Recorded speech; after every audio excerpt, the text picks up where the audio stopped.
welcome to FaceHAMMER video where we're going to talk about Ossiarch Bonereapers and how they're getting on in AOS 3. Strap yourselves in and get ready for some negativity.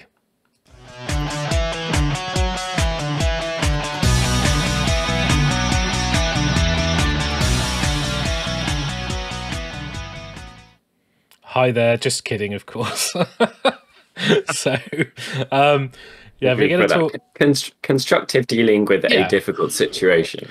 Yeah, so I've played Ossiarch Bonereapers in the past. One of the factions that I'm quite fond of. AOS 3 has been a lot of big changes, and OBR are basically like the jaded cop hanging out for their pension. No, we're going to play 2. We're still going to play 2 because none of the rules apply to us. So we were like complain about it.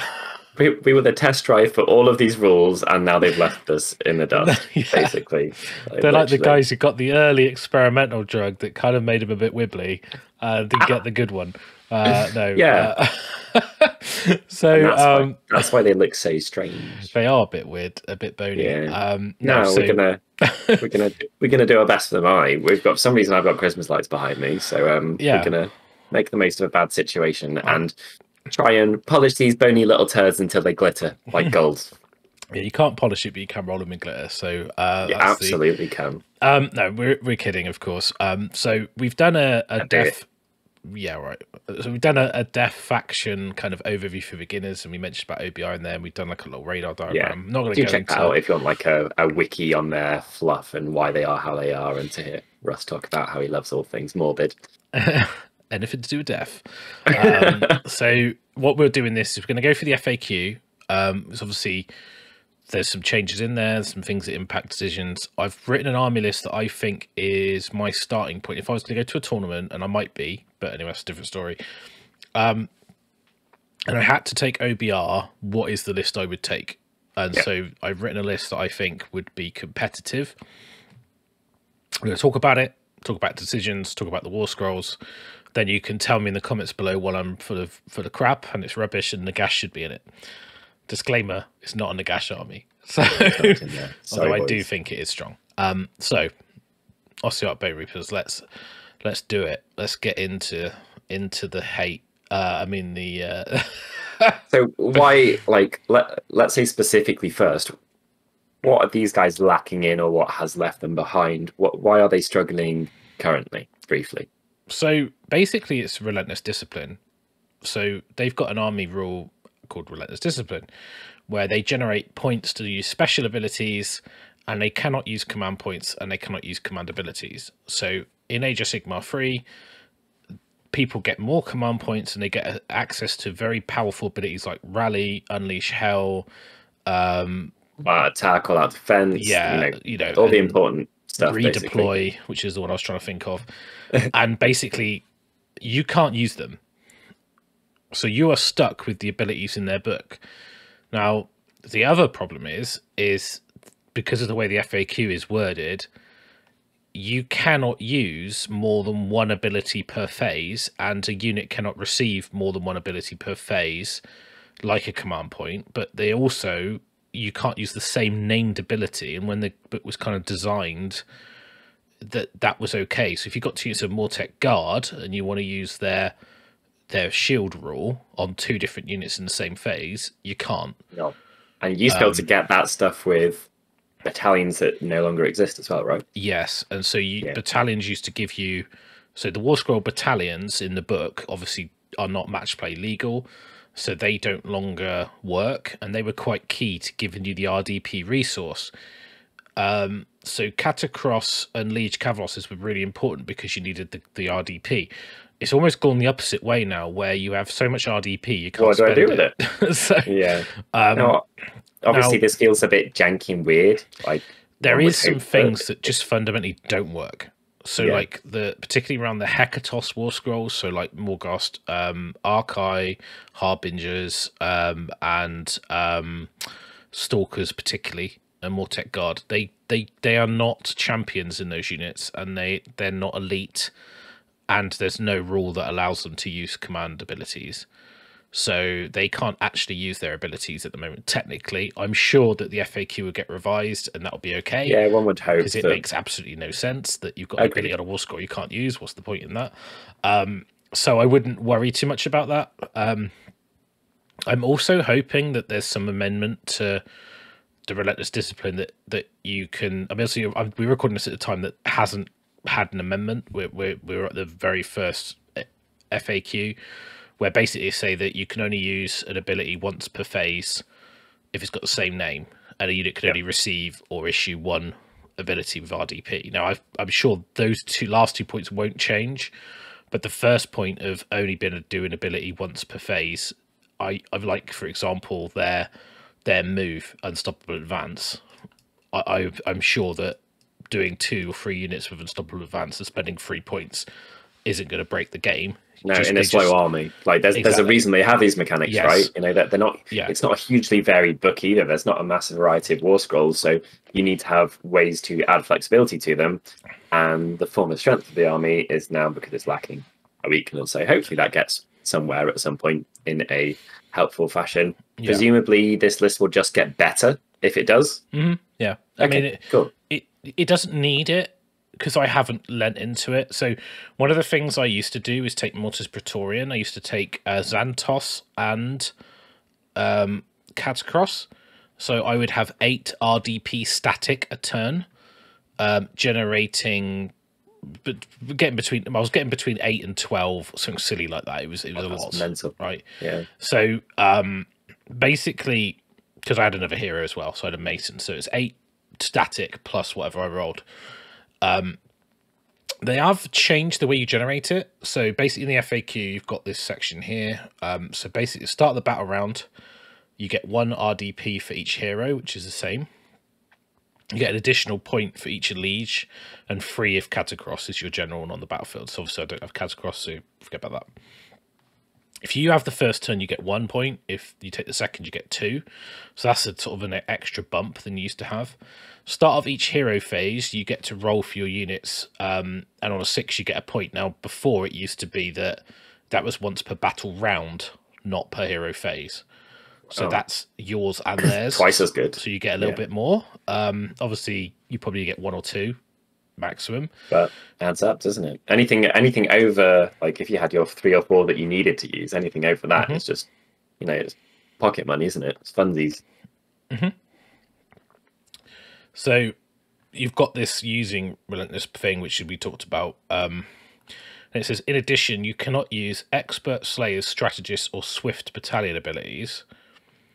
So they're the core battalions. So they give you access to command abilities. The way it's worded, you could read it that you could, because it says they don't count as being issued and they don't count as being received. So it's kind of like bypass the rule of having a command point. But it says now that you, once per battle, you can choose to get an extra Relentless Discipline point. So you get a free RDP. So it's kind of helps you a little bit. Quite flexible. If you could spend them. So I'm sure that'll be the change if there is one. So yeah, it's a bit weird, because even your heroic actions, like, you're not going to be going, I want a command point with my heroic action because it doesn't do anything. Yo. So you're going to be healing or finest hour, and that's it, basically. Best day ever. That's never their best day. So you can't really start. I've seen the points of Elite Cavalos. I think they've got some best days. Yeah, they've come down a bit, which is good, but they're still... It's confusing. Yeah. I mean, I don't know, but... They've got to lean into what you've got, anyway. Right? They were overcosted anyway before, so I think they were 200 points and then 185 now. So, so you've got these change points on RDP. So there's some changes to wizards. Basically, it's like it's just to make sure they work in the edition. It's nothing too sexy. Then you've got a change to Petrifix Elite, which is quite a big one. So Petrifix Elite's ability has been changed twice now. So in the original book, I think it was +1 save. Yes. And it got changed to reroll 1s on saves, and now it's been changed to reduce the rend. So actually, it's pretty good. Like it's a solid, really good. It's solid. So it's got better than the not from the first change, but from the second change, it's got better. Yeah. Particularly if you run Nagash, because you get to reroll ones anyway. They've also changed the Bone Tithe Nexus and the Endless spells. So, which is pretty cool. There's some other things in here. So, like, Nagash is a general if he's not a general. It's got the Warmaster rule. Alakanash, they've changed his staff so he can't multicast Mystic Shield. Arcan's also got the Warmaster. One interesting thing about Arcan, his staff does allow you to cast Mystic Shield 3 times. So he actually is quite a good option, and I think there might be a list with him and Nagash, but I think the points are a bit tight. They will be, by definition, won't they? That's like 12, 13, wow, yeah. Yeah, you get 600 and something. You're basically like 3 units of minimum more tech, those two, and some points. I think, something like that. That's what it says on the tin, doesn't it? Nice compact army. 32 models, please. So there's some change to Xantos's ability. So it's basically just... I just don't think you take him because you can't stack the abilities. It's still there. It's still a good ability, but yeah, it's difficult. And yeah, but there's some anyway. There's those changes. So we've got the endless spells. I'm not going to go through all the endless spells, but I will talk about one of them when I get to it because I've taken one on my list. Bone Tithe Nexus. Now, what basically the change point here is the setup of this. Okay, so because the setup now is after territories are determined, whereas before it was before the game started, before you set up terrain. So you'd put it on the table, then you'd set the terrain up, then you'd roll for sides. Now the problem with that in 3 is because you can destroy terrain with monsters using a rampage. There is literally nowhere. If you lost the roll off to pick sides, you wouldn't be able to put it anywhere to protect it. So now it's after. So and you see you can set up wholly within your territory, free from all objectives and terrain features. It does say though that if you can't set it up, you can remove a terrain feature that is wholly or partially in your territory and attempt to set it up again. Because it's so big, you're allowed to swap a piece of terrain out for it, which is quite good. Interesting, isn't it? Yeah. Now, I don't know whether you could do that to their faction terrain if it was in your area somehow, but obviously they just don't put it in your area. But other than that, it's pretty much the same. So it's just that change. It's just a setup change. It's quite a big deal. It actually means you can actually get to use it. I had some sad times during playtesting of trying to protect it and trying to get... Basically, I had a situation where I was like, "Would you tell me where to put it where I can't destroy it on the first turn?" And there wasn't any on the table. I said, well, there you go. Oh, so, well, it's been fixed then. So it's nice to see that change. So, yeah, so that's kind of the main changes. But obviously, like, because you don't benefit from the core abilities, from the heroic actions don't work. You haven't got access to new command abilities. RDP stacking is gone, so you can't go, well, I have +1 attack, and I'll do the shields, and I'll get the wound re-rolls on the Monolithic guards. But you can't do any of that anymore because you only put 1 on. Obviously, like, that's a big deal, which also makes Petrifix more appealing because, like, you're getting a defensive benefit without costing you anything. Yeah, it's a save effectively, isn't it? Yeah. Still don't like death by 1,000 cuts, but you know, that's neither here nor there. So, like, that's basically the FAQ and where OBR are. So obviously there's points changes as well. So some stuff's gone up, some stuff's gone down, most of it's gone up. You know, some of it doesn't make any sense to me, but hey ho, we live and learn. We just got to deal with what we got. So okay, waving my Slanesh flag like hi.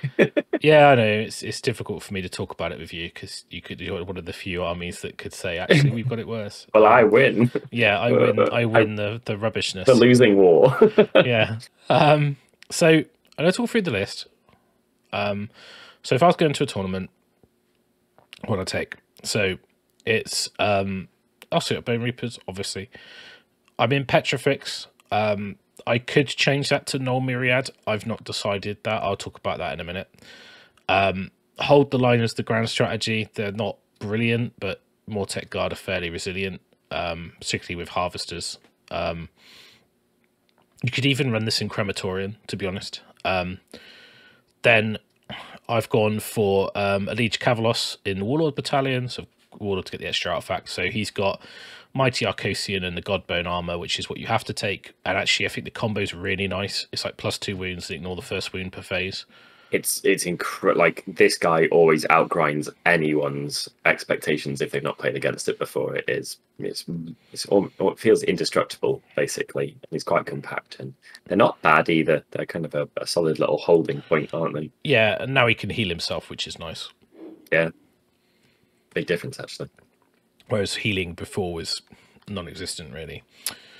Then I've gone for a Soul Mason. So I really like the Soul Mason because he's a 2-cast wizard.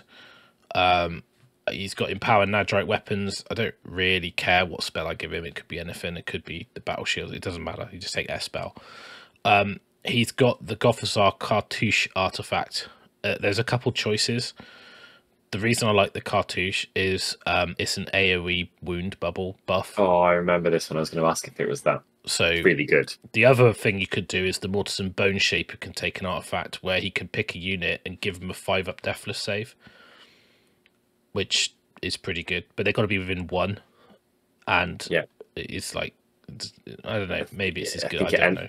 Ends up, I think it's your army's already potentially wrongly static anyway in OBR often, so I don't think any more of that is needed. And when we come to the end of the list, I'm sure we've got some survivability in there somewhere. Yeah. And what you can do with the Bone Shaper, he heals anyway. You can also give him an artifact where he heals more models. So he could do it twice, which if you're playing Crematorium is better than getting the 5-up. Because your damage comes from mortal wound bounce. So being able to put models back in the unit twice, like 6 models instead of 3, or 2 units, 3 in each, is better. Then basically I've got 2 units of 20 Mortek. They don't take the great weapons in there, just standard blade and shield. Don't take spears, you don't need them. Don't take the 2 added weapons, you don't need them. They're in Hunters of the Heartlands, which makes them immune to monstrous rampage. Nice. Because why wouldn't you? Yeah.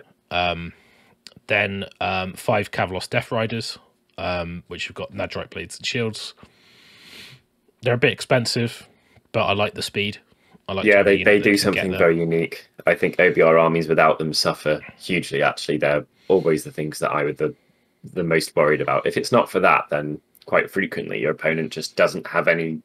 You might not be able to ask any questions that your opponent can't answer in the first turn. And I think they give you a really solid option, even if they're pricey. Yeah. Then 2 Gothizzar Harvesters, and 1 Mortek Crawler.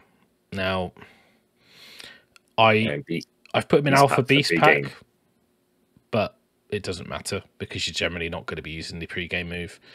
But it's just there. If you deploy them and then they set up and they've put an Alpha Strike on them, like a ranged unit just within range, you can move them backwards out of range and just be like, well, they're not in range now, so it's fine. Yeah, so you don't have to always go forwards with it. No, it's just because they fit. It doesn't actually give you much of a benefit. It's just because they fit. So you're like, well, fine. Feels like you threaten a bit of shooting as well, which is all right in addition to the Crawler, which I guess we'll come to next. Yeah, and the Crawler used to always take 2, but I think you need 1 just for the threat. But I don't know if it's worth 215 points. Part of me is thinking that I might be better off just having something else, whether that's the unit of Stalkers if they get fixed or something. But it's like I thought, well, you generally need some shooting. The Gothizzar Harvesters can shoot. They got some chip damage, but or if you wanted if you like the idea of a triumph in the list, you could have gone. You could have maybe gone. Well, if you drop them to Stalkers or Archive, you're going to save yourself like 20-30 points, which then unlocks a triumph. So because they're only like 185, I think, or 190.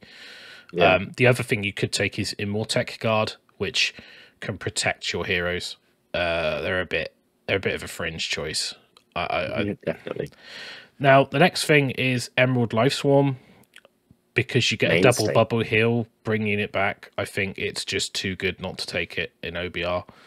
The idea of a Cavalos with that and healing himself and negating the first wound and 2 extra wounds is that's pretty grim. And the Harvesters as well. Yeah, it's a really solid option in the list. I could see that completely frustrating people. Yeah, so this army is just defensive, regen, grind, hold the objectives. Yeah, absolutely. You've got the Bone Tithe Shrieker, which I'll switch back to the actual FAQ to talk about that. So I really like this. It's cast on a 5, so it's fairly easy to cast, 12-inch range, and it's bonded, so it can move around. But basically, units within 12 of it cannot get Inspiring Presence or Rally. And also you get +1 to hit rolls for attacks made by Bone Reapers that target a unit that is within 12 of this Endless spell. So it buffs you, it stops them using Inspiring Presence and Rally. It's just a pain in the ass for your opponent. It does nothing to you. And it's a must stop, really, isn't it? Yeah, it's once it's out, you're just controlling it, and they've lost the rule where there's negatives to cast with their spells. They used to get they used to have a control rule, and they used to be not as good. But obviously now the core rules, and the fact you can move it around, and it's just very useful. It's just the sort of thing that they're going to have to get rid of it every turn because they don't want it out. But then that's a spell they're not casting. Exactly, yeah. So or a prayer they're not using. So it's defensive as well, and the +1 to hit is good. Because it's the unit you target, so your units don't need to be near it. You could be shooting at them. Not that you miss very often with the catapult, but you know it's. No, it doesn't hurt with the Harvesters though. I think they hit 4 shots, 3s and 3s or something like that. I'd never look at it because I can tell you, it's they 4 shots, 3s and 3s. There you go. Yeah, round 1, damage 1. Range is 16. Not bad, you know. People don't ever really talk about it, but it's a lot better than none. It's fairly solid in 4 shots, 2s and 3s, round 1, damage 1. It's very annoying to leave things alive on a wound, and it lets you stack your shooting, you know, in a row as well. If you're like, well, you know, I want to see if I kill him with one of my Harvesters. I didn't. Oh, I did. Now I can shoot my, you know, my whatever elsewhere or in the reverse order. I think it's just nice to have that as a bit of an option. Yeah, and you've got the Emerald Life Swarm for healing. You can heal your characters with it. You can heal the Harvester with it. You get a heal when you set it up, a heal when it moves. So if they just get rid of it, you actually get more healing out of it if you cast it again. So it's just so useful. Part of me thinks that Arcan would be a better fit in this army if I can get him in. So it's a bit of an awkward points value, isn't it? You'd be swapping out. You'd have to basically drop. The problem is you drop the 2 heroes to make Arcan. You get slightly better healing. You probably have to then drop the crawler to something lower. Maybe, and then you're like, I'm really now starting to. And then you don't have Warlord anymore because you're missing a hero. Yeah. And then you're like, does he add enough? He's good. But is he that good? You might drop the crawler and you'd have to drop the crawler, an endless spell, and a little hero just to get Arcan in. One Harvester. Yes, it's the same difference. It's Harvester and crawler, the same points. I mean, whether you drop that or the other, it doesn't matter. But I like 2 Harvesters with 2 units of 20 more tech. Agreed. I've played against it a lot actually. Because you get 2 blobs basically. Pretty grim. Just them appearing anywhere next to an objective is something that people really have to work hard to deal with. The problem with the list is you don't have a lot of damage. Like you're there to grind. The damage. They've always been an objective army, haven't they? Really? Yeah, and like although the sort of the Mortec Guard are okay, you know, with the artifact and everything. So you get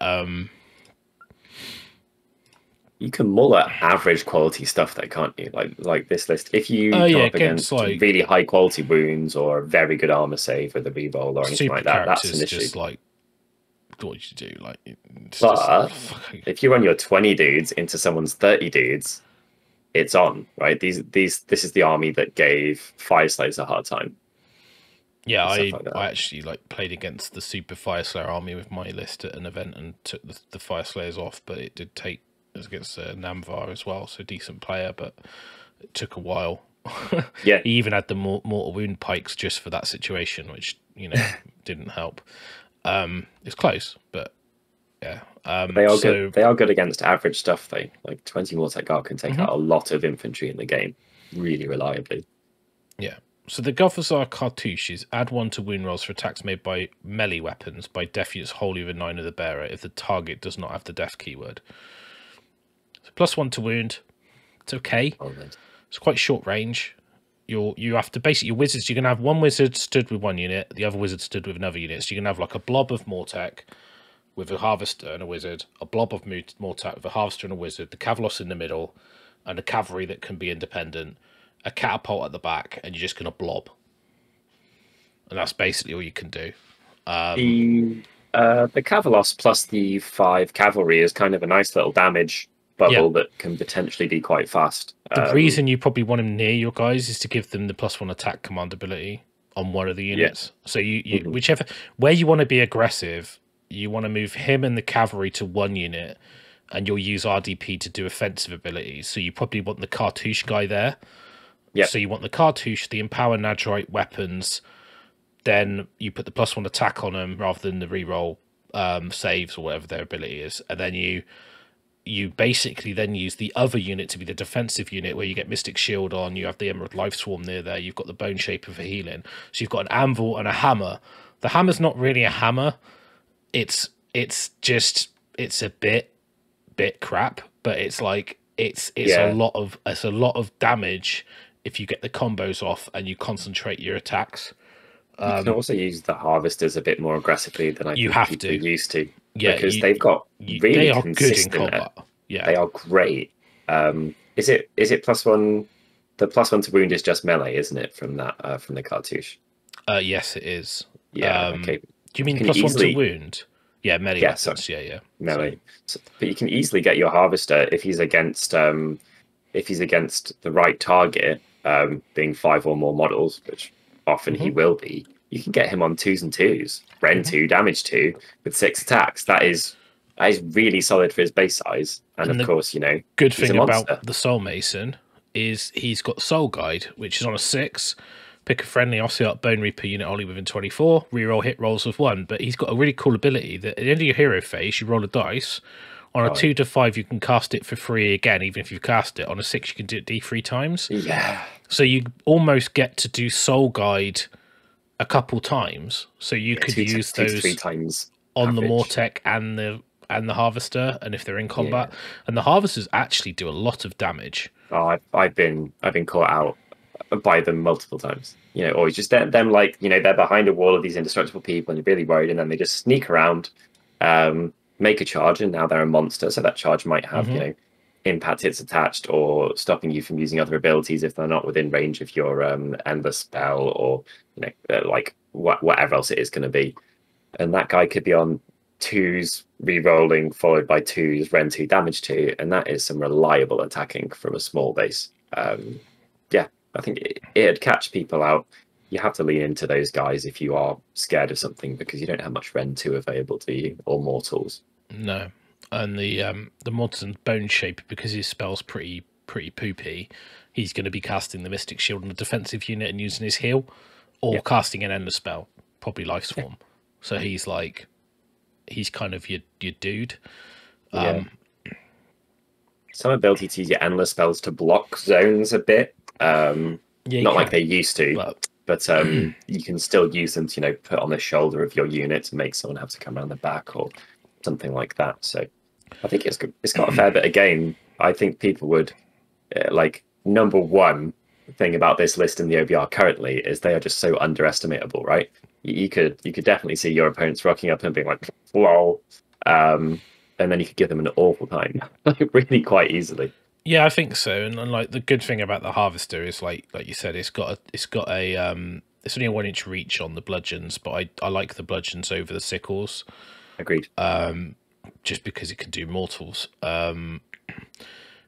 you don't really need the +1 hit because you can get that other ways. Obviously, its bone harvest ability is why you take them. So if a model's slain within 3 on a 4+ bigger bone reaper unit within 6, the slain model has a wound characteristic of 4 or less, you can heal 1 wound. If it has 5 to 9, you can heal D3. 10 or more, you heal D6 wounds. If there are no wounds allocated to the unit, you can return a number of slain models. So basically, you can be there behind the Mortec as they're getting killed. He's just putting them back in the unit. Yeah. You can also heal other things when you kill enemies, even himself. Yeah, it's good in Crem. Savage in Crematorium. If you have like a destruction army running against this combo, it is almost unbeatable. Unfortunately, you know, if you've got a blunt instrument army running into those 20 Mortec guard, and when they die, they're doing wounds, and then they're coming back to life.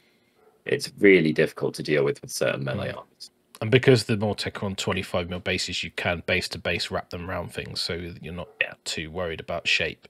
Because the coherency thing doesn't really do anything to you in a negative way. No, not a huge amount. A bit less flexible, but not hampered fully like other people are. And I don't know whether Petrifix might be a trap. It might be like actually better off running something else. So I'll talk about Null Myriad in a second. So the Cavalos Death Riders, they've just got the speed. Obviously, the Death Rider wedge gives you a little bit of mortal wound, but it's not really much. Are they move 12 and you can buff it to 15 with your thingy jiggy? Yeah. So Which is good. Good for cavalry with that type of save and that amount of wounds and damage potential. Yeah, and yeah, it's pretty good. You get +1 to run and charge as well because of the Necrophorus. Mortec Guard, for people who don't know, they're 3s and 4s. And the reason the cartouche is so good because that becomes 3s and 3s. Rend 1, damage 1. They got shield wall. You can reroll saves. That's still very strong. Really good. It's more strong now by comparison. You can do it on 1 unit, but reroll saves, and you can Russ and a Rend, and you can even Mystic Shield a unit. That's pretty good. You're like... I've been beaten by 10 of these guys with some pretty good units. You got exploding attacks. You can do that on a 5 if you empower their weapons. Obviously, that's a spell, so you can stack that with the shields. Still good. You know, they're a bit slow, but they're very reliable, aren't they? That's in fact, this army is definitely. You know, well, that's the whole point. They're meant to be indomitable. You know, yeah. So, Mortec Guard. I'm a big fan. I think you've got to have battle line. They're better. I mean, hey, those grand strategies. There's some things that OBR like, right? Yeah, I think so. Like, it doesn't quite feel as good as taking the gash and doing price sorcery because you're just like, yeah, go on then. But yeah, and the crawler. So the crawler, I don't know if it's worth it.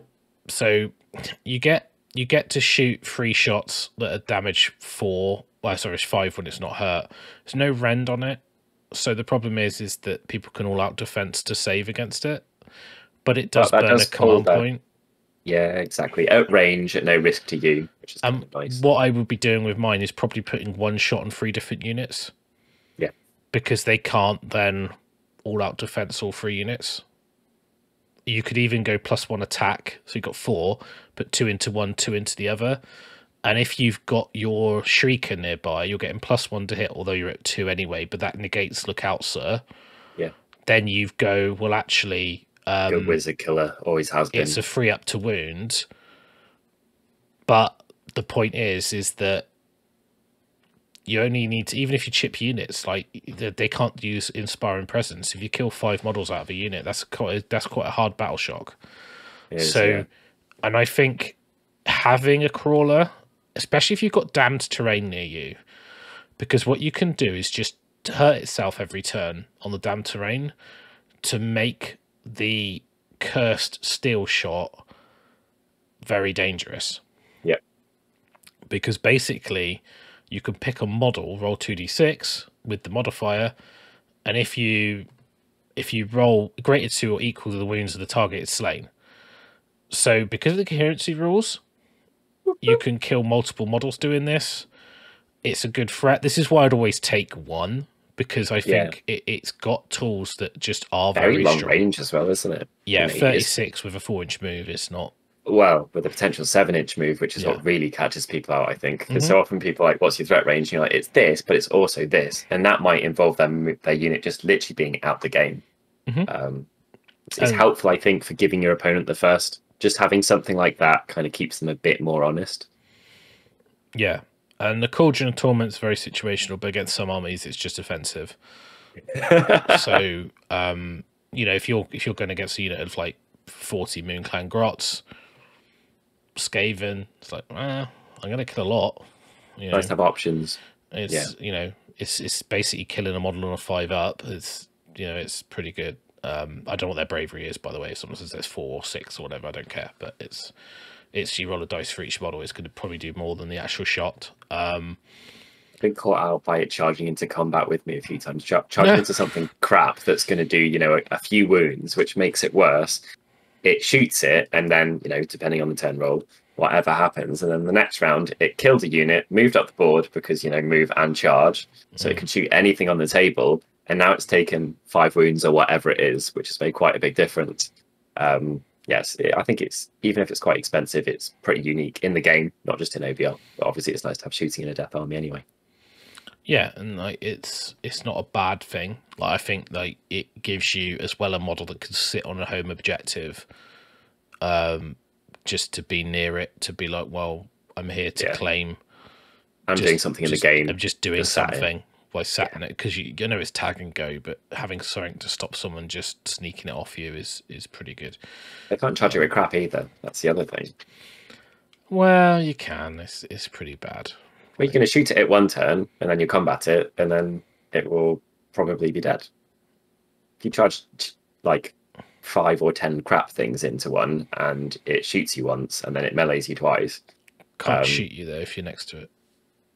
It's got a minimum range of 6, so you can't shoot. Depends which bit of that large base they charge, I think. No, you won't be able to shoot them if they're in. You can shoot at the back of the unit. Yeah, but not if if they're in next to you. You can't. Okay. So, honestly, if you've got 2, the other one can shoot them off the other catapult, but you can't shoot if you've got 1. You can't. If you're in combat, you're in combat. So it's like, you know, it's. I mean, I don't think it's a big deal, but it's it just stops it shooting. So it's kind of a bit of a pig. So that's kind of like the list that I've been toying with now. We talked about a lot of the War Scrolls, the healing, the Soul Mason. I love the Wrong Trousers guy. I want to talk about the choice of Null Myriad or Petrifex. Yeah. It's annoying because I started just thinking about it. Crematorium might be better, right? So I love Crematorium. I think Crematorium is a little bit more rock, paper, scissors. Some armies don't give a shit and some armies really care. And the ones you're going to discuss are a little more well-rounded. Yeah. So obviously, Unstoppable Juggernauts has changed. You get a command ability called Bludgeon. Now, this is one of the reasons to take this, which allows you to improve the rend of your attacks by 1. Good. So that offensive Mortec unit, depending on what you're against, you could give them. You could do it on 2 units. So one could get +1 attack, then you could increase the rend on like something else, like the Cavalos or the Cavalry or whatever. But you can do 2 offensive buffs because they're 2 different abilities. You've got the +1 attack for the Cavalos, and you've got the Bludgeon, which is the rend. So you can't do them both on the same unit, but you can spread that around. And you can't do it if you do reinforced battle shields, but that's the problem in it. Also, the +2 wounds and ignore the first wound is so strong. It's just depressing for your opponent. You can just pop that guy in, and your opponent basically has to flee from it. And you're just there, being irritating, doing a fair bit of damage, doing some impact hits, or whatever it is his shield does. And then Null Myriad. So Null Myriad, I think, in a magic-heavy meta is very good, because you can ignore spells and end spells on a 5, but you can also use a command ability to make it on a 2. But in a team event, shout out to team events for this. That's a really good option in a team event. Yeah. You also get a command trait, which is -1 to hit that target the general, and -1 bravery for enemy units while they're in free, which is okay. But the Baleful Blade is do not make save rolls, and wounds cannot be negated. So you're basically just running flat damage, whatever you roll. So it's so much more damage than people would think from a... makes a huge difference. Oh, it's grim, because you get some impact hits that mortal wounds as well, aren't you, on your man? And he just goes in and, you know, deletes 10s for lols. It's just nice. He's on a corner. He's just swinging. He's going straight through any ward, armor. You can't all out defense it. Doesn't matter. It really does. The only problem is you can get squished. But the point is, he's very good against things like Sigvold. Just I was gonna say, fall over. Like just get. Can even do some wounds to go track. Maybe like 2 or 3. Yeah. But I think the Mortek Guard deal with Go Trick fairly well. Oh yeah. So, but I mean, it's like it's not bad. Like not at all. It's it depends. If you're playing against a magic heavy meta, like a lot of Croak, a lot of Techless, lots of endless spells, like being able to ignore spells on you is pretty good. Nice to have something to do with your resources as well. Well, that's the other thing, because you're not really going to run out of resource. You can afford to use it. And that's, I mean, I like Petrifix because it's kind of like an all-rounder. It does a bit of everything. It kind of makes your hero a little bit more heroic. It makes him more likely to be able to heroically heal or use his finest hour. Yeah. The bludgeon is very strong, and ignore or reduce the rend. Very strong as well.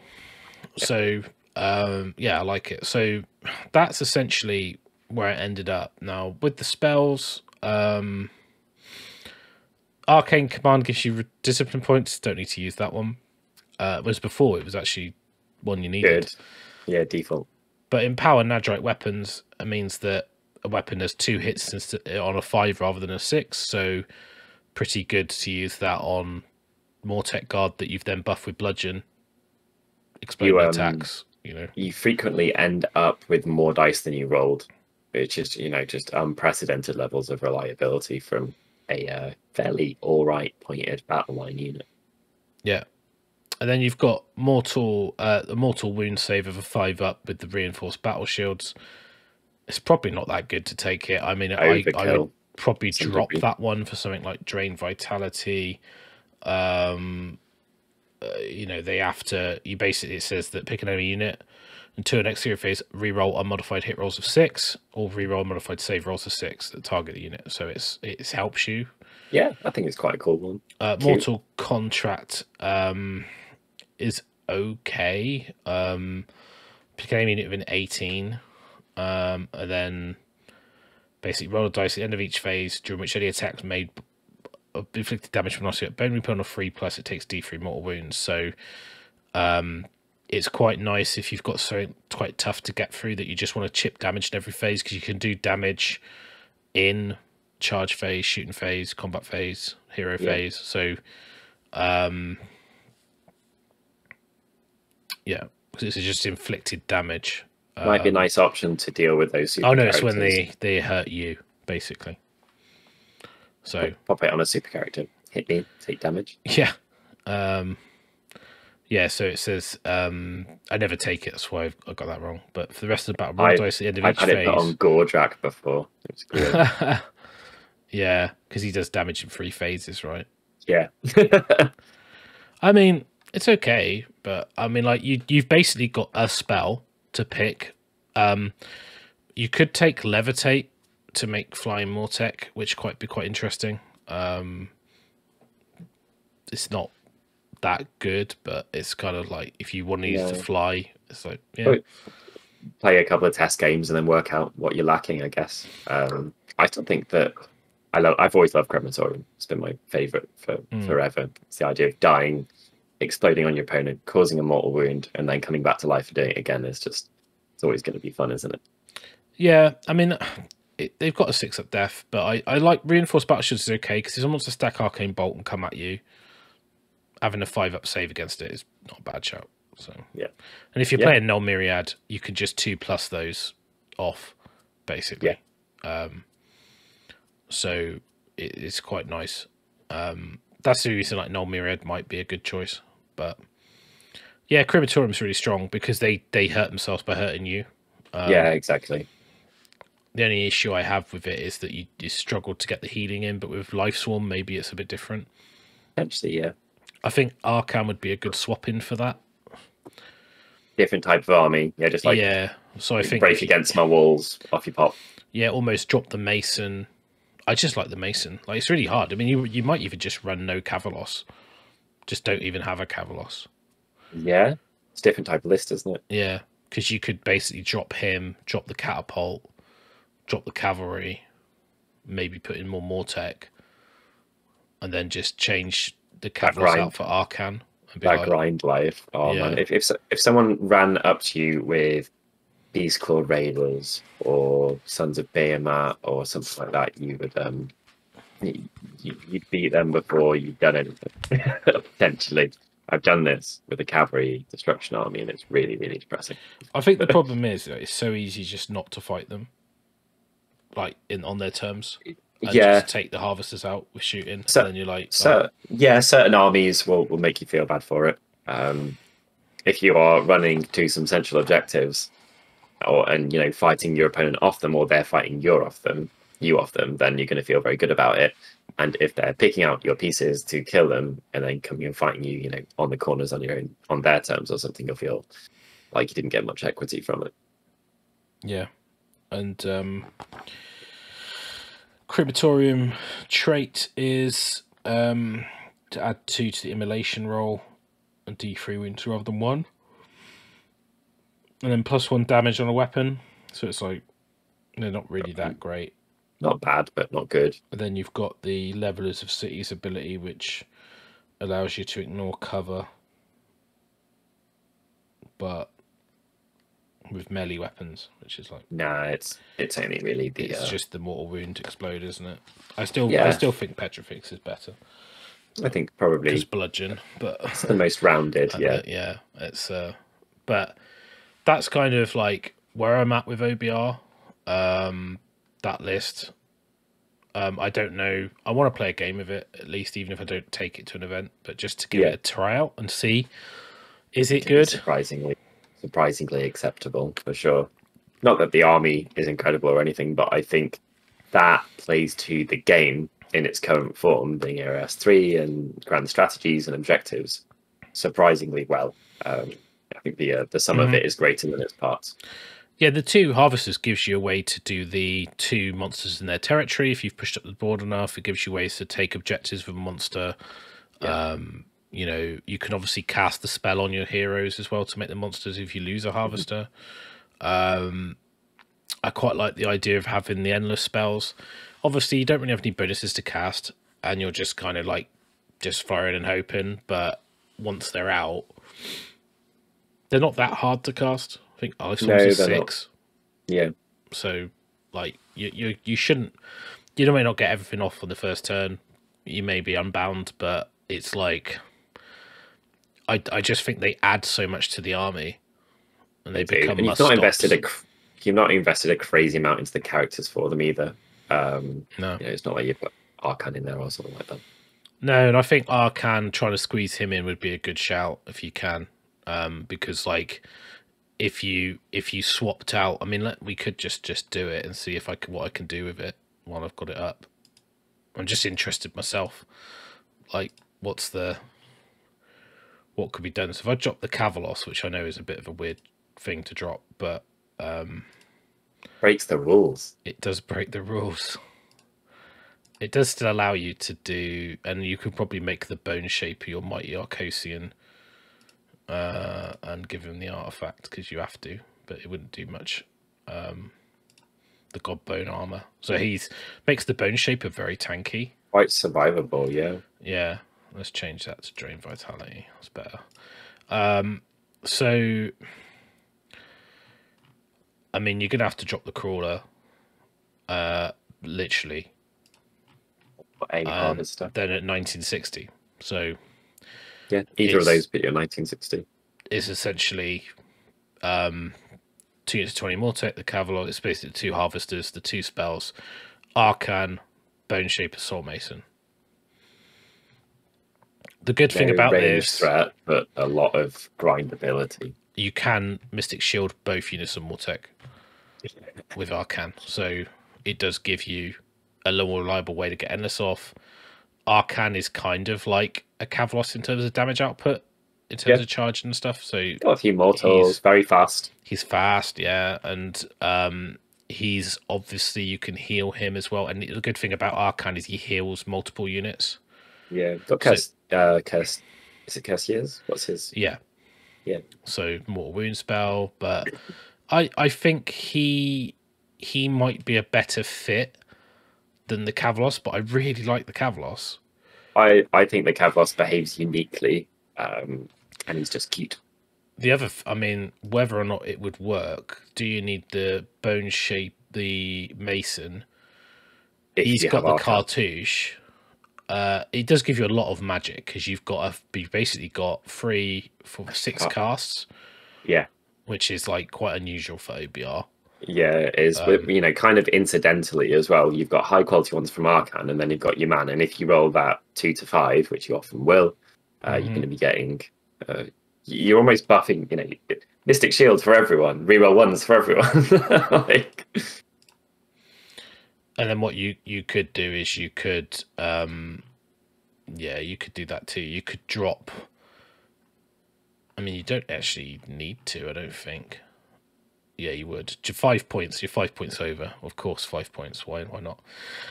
So you could just drop the cavalry to 10 Mortec, and then you could upgrade the Mason to the Cavalos for the attack, but you're losing the reroll 1s to hit from the guide, which I think's better. Do you need Lifestorm as much with Arcan there? Probably not, but Lifestorm does keep Arcan alive. Yeah, you could get yourself under and have a Triumph. Or something, you're already under though, by quite some I meant your 5 points over list if you drop the Lifestorm from that. I'm just trying to see if you could put the wrong trousers guy in as well.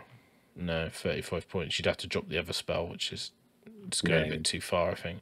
The problem is you start watering down the army too much. You lost the catapult, you've lost it. It gets to the point where you're like, yeah, you gain more healing, but you're. I think the first one is surprisingly well rounded. Yeah, and that was the plan. But if you wanted to go more into magic, you could do some stuff. But yeah, or have 3 monsters. Quite fun to have 3 monsters. I mean, yeah, you could just swap the catapult straight for a harvester and go, we just have more harvesters. Because the good thing about having 2 harvesters next to each other is they can heal each other. So it gets a little bit, disgusting. Yeah, it does get a little bit crazy because you can.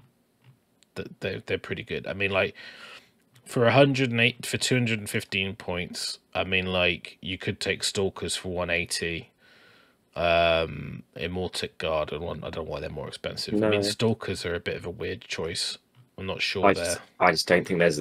I really like the first list, and I don't think the Harvesters dropping from it is what you want to do. I like that it has a catapult. I like that it has the indestructible Cavalos. I do think Petrifex is probably, by a small margin at least, the more well-rounded choice. It's a well-rounded list. That's, you know, if you go to a singles event and try and compete in any scenario against as many armies as possible, that is a very good place to start. Not sure what maybe the viewers will think differently. They can post their perfect list below. Yeah, I mean, like Necropolis Stalkers, I actually think are pretty decent now because you get the reroll saves. If you use the aspect, so at the start of each combat phase, pick an aspect. So you can reroll hits, reroll saves, reroll wounds, or improve the rend and damage. So it gives quite flexible. They were always the unit that you could pop out. The unit that you could just pop out on their own, which is quite nice. But I also think that of the Death Riders, which are faster, and the Stalkers become good when you can run and charge in Static Lords because their command ability. This is obviously pending that they get FAQ'd. Allows them to run and charge, but they can reroll run and charge rolls. So you go Static Lords just allows you to run and charge. Their command ability hunt and kill, you can fly over terrain and you get reroll charges and runs, and they're movement 6, so you can make a movement 9. Yeah. Because they're hunting kills in the hero phase, and then you can do in the movement phase the +3 movement. Yeah, use them like you're shooting, kind of. Launch them into someone and let them do their thing. To be honest, like 180 points for like in that what context. you get out of it. You know, you've got what 10 attacks at damage 1 and 3 attacks at damage 2.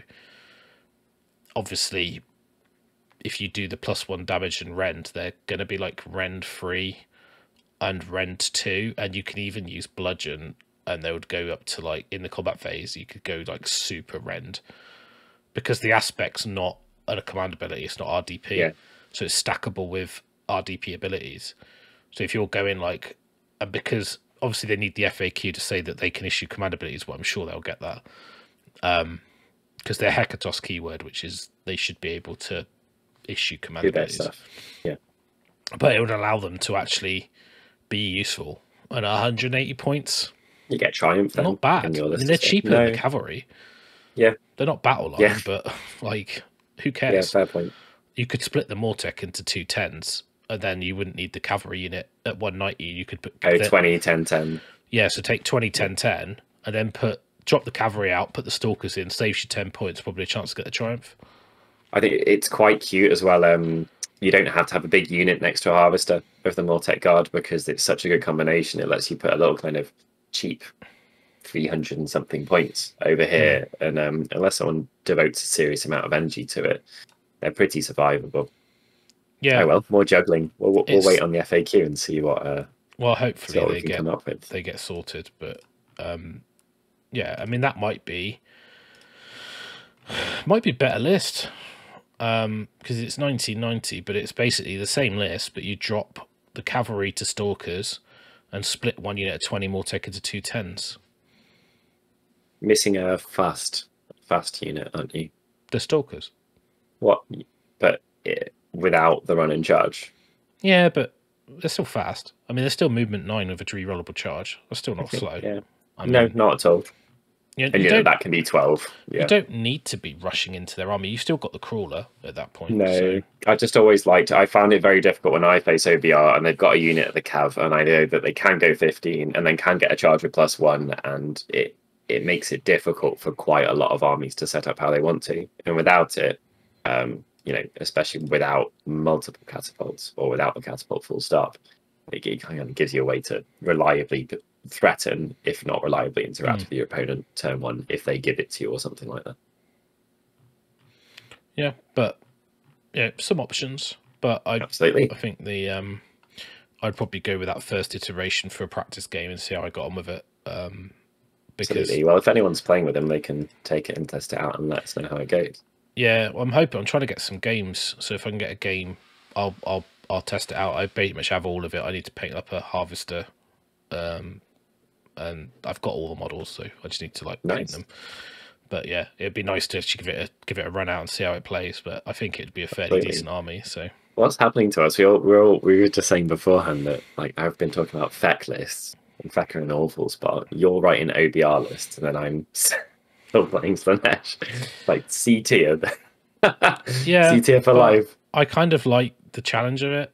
Yeah, me too. It's kind of like the gaming exercise of how do you play out of this hole. Yeah, what a better word. And I love the army, right? So you wouldn't be, if you didn't like the aesthetic and the models and the feel of the army, you wouldn't be doing it, right? So and I think we did a tier list. Obviously, you can check that out. And a lot of people, we've had a few comments of people getting a bit down on their army, and I'm like, you can play any army, right? Yeah. It doesn't matter. You can play any army well as well. There is a lot of. I mean, there's plenty of players on the tournament scene that did consistently well with underpowered armies, and I'm not going to name everyone because I'll forget some, but Ian Spink with Bone Splitters, and even Declan with armies he took generally underpowered. I mean, we played a lot with Grots. You just got players out there that play what they love a lot, and you will win games. You're not gonna, you're not gonna, at the end of the day, if you're going to put the top tables against very good players with cutthroat top lists, you're going to struggle, right? Yeah. But it depends what goal you set with your event. And if you love playing the army, play the army. Don't don't like not play an army you love just because you're worried about losing. Losing doesn't matter. No. Like fundamentally, it doesn't. No. Unless you're at the ETC, I wouldn't worry about. No, exactly. Yeah, but right. That's how I've always. It's a different hobby, though, isn't it? Yeah, if you can call it a hobby. But the nice thing about these days is as well, you're probably only like a lot less years away from getting a new version of your book at any time. You're not going to have to wait 14 years like back in the day, right? Like Wood Elves or whatever it was. Yeah. Remember, Tomb Kings waiting like 10 years for a new book and they're still shit. And they got killed. And then they got rid of them. Brilliant. But yeah, if you're a couple of years into your last book, you're probably a couple of years away from your next book. So if you spend some months figuring it out and then a year slowly improving, you might be like those Slaanesh players with the last version of the book, where they've been playing it and suddenly this gets dropped on them and you've got a summoning pool and everything's going crazy and you are the powerhouse. Same as happened with FEC, how stars have fallen, and with OBR, this type of thing. So yeah, there's always merit to it, I think, and you will learn a lot, especially playing an army you care about, trying to get the most out of it and trying to adapt to the odds being against you. There is no better way to improve at anything. No, I mean, like, if I manage to go to that event at the end of the month, I will take OBR, I think, because it's all I've got painted, so ready I could take, and I will tell you that I was full of shit and I shouldn't have took them, but you set your expectations. If you'd be over the moon to win 4 games and you think winning 3 is still solid, then it's just a different expectation to I've turned up with a +++ tier absolute max filth exploitation list and I'll be disappointed if I don't win 5. So one of them's going to be more reliably achievable than the other. Certainly. But anyway, that's the OBR list tech. A little bit about how they're working in free or how they're not working, if you believe the internet, and what I would do if I was going to an event with some options. Hopefully that's given you guys some inspiration, some ideas, and once you just get on the table and try some stuff out. And I'm quite keen to try and push some models around and give it some welly to see. Actually quite nice because you don't have to think about a lot of the new rules because they don't apply to you. So you're not allowed. You're certainly allowed to play the new edition. I feel like the jaded cop analogy. It's just sat there hanging around waiting for my pension or my new book, whatever you want to say. We'll see. But it's hopefully, I'm sure they'll get something at some point because everything does, right? It all comes around. And at least with AOS, the rate is very quickly. Like 200 points, and you never got a warband already. I actually haven't. It's got a bow. I do need to look at that warband. It might be good. I haven't looked at it, so I mean, I could just redesign the whole list around the warband. They're probably Mortis Praetorian, right? So it's fine. I'll have to see what keyword they've got, but yeah, let us know. Anyway, thanks for watching, and we'll catch you all in the next one. Cheers, guys. Catch you in a bit. Bye. Bye.